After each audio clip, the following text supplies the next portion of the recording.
ഇന്നത്തേത് റവ വെച്ചിട്ടുള്ള ഒരു ഈവനിങ് സ്നാക്സ് റെസിപ്പിയാണ്. ഭയങ്കര ടേസ്റ്റാണ്. അതുപോലെ തന്നെ നമുക്ക് സിമ്പിളാണ് ഇതുണ്ടാക്കിയെടുക്കാൻ വേണ്ടിയിട്ട്. അപ്പോൾ നമുക്കിത് ഉണ്ടാക്കുന്നത് എങ്ങനെയെന്ന് കണ്ടു നോക്കാം. കണ്ടുകൊണ്ടിരിക്കുമ്പോൾ നിങ്ങൾക്ക് ഇഷ്ടമാവുകയാണെങ്കിൽ നിങ്ങളുടെ എല്ലാ സപ്പോർട്ടും ഉണ്ടാവുക. ഇതിന് വേണ്ടിയിട്ട് ഞാൻ 1.5 കപ്പ് റവ മിക്സിയിലിട്ടിട്ട് ഒന്ന് പൊടിച്ചെടുത്തിട്ടുണ്ട്. അതൊരു പാത്രത്തിലേക്ക് ഇട്ട് കൊടുക്കുകയാണ്.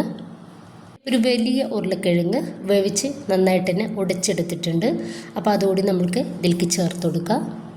ഇതിലോട്ട് ആവശ്യത്തിലുള്ള ഉപ്പ് കൂടി ഞാൻ ചേർക്കുന്നുണ്ട്. ഉരുളക്കിഴങ്ങ് വേവിച്ചെടുത്തപ്പോൾ ഉപ്പിട്ടിട്ടാണ് വേവാക്കി എടുത്തിട്ടുള്ളത്. അപ്പോൾ ഇനിയിപ്പോൾ ബാക്കിയുള്ളതിലേക്ക് ആവശ്യമുള്ള ഉപ്പ് കൂടി ചേർക്കാം.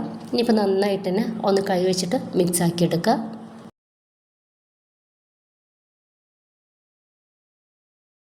ഇനിയിപ്പോൾ ഇതിലോട്ട് ഒരു ചെറിയ ക്യാരറ്റ് ചെറുതാക്കിയിട്ട് ഗ്രേറ്റ് ആക്കി എടുത്തിട്ടുള്ളതാണ്. അതുകൊണ്ട് ഇതിലേക്ക് ചേർക്കാം.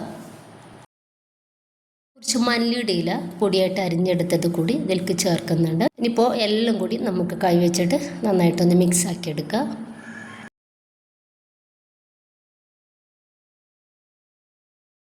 ഇനിയിപ്പോൾ കൗണ്ടർ ടോപ്പിലേക്ക് ഇട്ടെടുത്തിട്ട് നമുക്ക് ഒരു 2-3 മിനിറ്റ് ഇതൊന്ന് കുഴച്ചെടുക്കണം. അപ്പോൾ കുറേശ്ശായിട്ട് വെള്ളം ചേർത്ത് കൊടുക്കുക. വെള്ളം കൂടി പോകണ്ട. ഉരുളക്കിഴങ്ങൊക്കെ ഇട്ടെടുത്തത് കൊണ്ട് തന്നെ വെള്ളത്തിൻ്റെ ചെറുതായിട്ടുള്ള ഒരിതുണ്ടാവും ഇതിൽ. അപ്പോൾ ഇനിയിപ്പോൾ കുറേശ്ശായിട്ട് വെള്ളം ഒഴിച്ചെടുത്തിട്ട് നമുക്കൊന്ന് റെഡിയാക്കി എടുക്കാവുന്നതാണ്.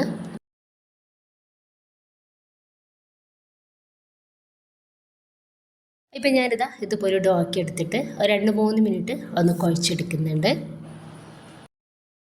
റവ ആയതുകൊണ്ടിട്ട് തന്നെ നമുക്ക് ഒരുപാട് ടൈം വെച്ച് ഇത് കുഴച്ചെടുക്കേണ്ട ആവശ്യമില്ല. വളരെ കുറച്ച് ടൈം ഇതുപോലെ ഒന്ന് കുഴച്ചെടുത്താൽ മതി. ഇനിയിപ്പോൾ ഇതാ ഈ രീതിയിലായി കഴിഞ്ഞാൽ ടോപ്പിലേക്ക് കുറച്ച് മൈദ ഇതുപോലെ ഒന്ന് തൂക്കി കൊടുക്കുന്നുണ്ട്. അതിലേക്ക് ഈ ഒരു ഡോ വെച്ചെടുത്തിട്ട് നമുക്കിതൊന്ന് പരത്തിയെടുക്കാം.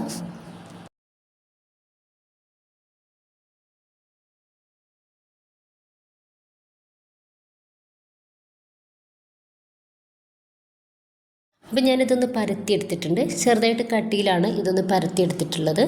ഇനിയിപ്പോൾ ഞാനൊരു ഗ്ലാസ് എടുത്തിട്ടുണ്ട്. അപ്പോൾ ഒരു ഗ്ലാസ് മൈദയിലൊന്ന് ഡിപ്പ് ചെയ്തെടുത്തിട്ട് നമുക്കിതുപോലെ ഒന്ന് കട്ട് ചെയ്തെടുക്കാം.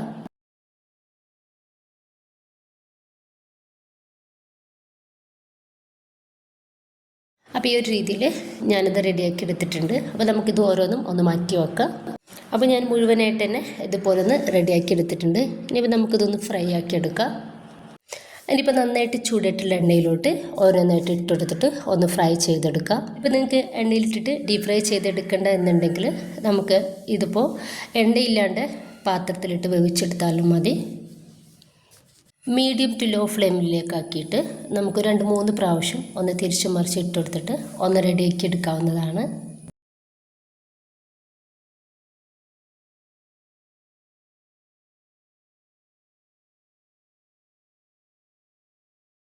ഇതൊന്ന് റെഡിയായിട്ട് കിട്ടിയിട്ടുണ്ട്. അപ്പോൾ നമുക്കിത് എണ്ണയിൽ നിന്നും ഒന്ന് എടുത്ത് മാറ്റാം.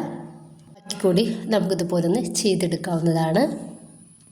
അപ്പോൾ ഞാൻ ഇതിലോട്ട് കുറച്ച് ചില്ലി ഓയിൽ ഒന്ന് തേച്ച് കൊടുത്തിട്ടുണ്ടായിരുന്നു. അപ്പോൾ അത് നല്ല ടേസ്റ്റാണ്. അപ്പോൾ അതില്ലെങ്കിലും നമുക്കിതുപോലെ കഴിക്കാൻ വേണ്ടിയിട്ട് ഇത് സൂപ്പറാണ് കേട്ടോ. അപ്പോൾ എല്ലാവരും ഉണ്ടാക്കി നോക്കാം. നിങ്ങളുടെ അഭിപ്രായങ്ങൾ അറിയിക്കുക. ഓക്കെ, ഇൻഷാ അല്ലാഹ്.